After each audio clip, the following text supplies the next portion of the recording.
একজন পাপীকে আল্লাহ সারা জীবনের গুনাহ মাফ করে দিয়েছেন শুধু ঘুমের ঘরে একবার আল্লাহ নামটা ডাকার কারণে। আরেকটু জোরে। হাসরের ময়দানে একজন বান্দাকে আল্লাহ জান্নাত দান করবেন শুধু সে ঘুমের ভিতরে আল্লাহ বলে ডেকেছিল। তো ফেরেশতা জিজ্ঞেস করবে, ইয়া রাব্বে কারীম, সে তো যে আমলটার কারণে তুমি তাকে জান্নাত দিচ্ছ এত গুনার উপর ভারী করে, যে নেক আমলটাকে বানিয়েছো তুমি, আল্লাহ সেই আমলটা হচ্ছে তোমার নাম ডেকেছে, আর তোমার নামটা তো সে স্বইচ্ছায় ডাকেনি, ঘুমের মধ্যে ডেকেছে, ঘুমের মধ্যে ডেকেছে, ঘুমের ঘরে ডেকেছে। রব বলে, যেভাবেই ডাকো নাম তো আমারটাই ডেকেছে,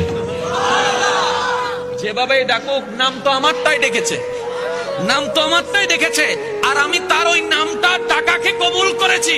ও ফেরেশতা, এক পাল্লায় সেই নামটার ওজন রাখো, আরেক পাল্লা তার সারা জীবনের গুনাহকে রাখো। সেই দিন হাসরের ময়দানে ওই একটা নাম ডাকাটাই ভারী হয়ে যাবে। সুবহানাল্লাহ।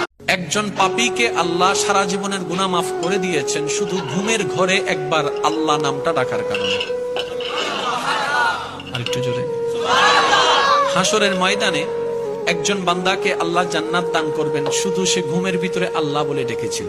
তো ফেরেশতা জিজ্ঞেস করবে, ইয়া রাব্বে কারীম, সে তো যে আমলটার কারণে তুমি তাকে জান্নাত দিচ্ছ এত গুনার উপর ভারী করে, যে নেক আমলটাকে বানিয়েছো তুমি, আল্লাহ সেই আমলটা হচ্ছে তোমার নাম ডেকেছে, আর তোমার নামটা তো সে স্বইচ্ছায় ডাকেনি, ঘুমের মধ্যে ডেকেছে, ঘুমের মধ্যে ডেকেছে, ঘুমের ঘরে ডেকেছে। রব বলে, যেভাবেই ডাকো নাম তো আমারটাই ডেকেছে,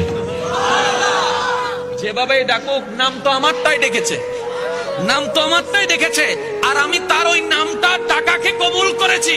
ও ফেরেশতা, এক পাল্লায় সেই নামটার ওজন রাখো, আরেক পাল্লা তার সারা জীবনের গুনাহকে রাখো। সেই দিন হাসরের ময়দানে ওই একটা নাম ডাকাটাই ভারী হয়ে যাবে। সুবহানাল্লাহ।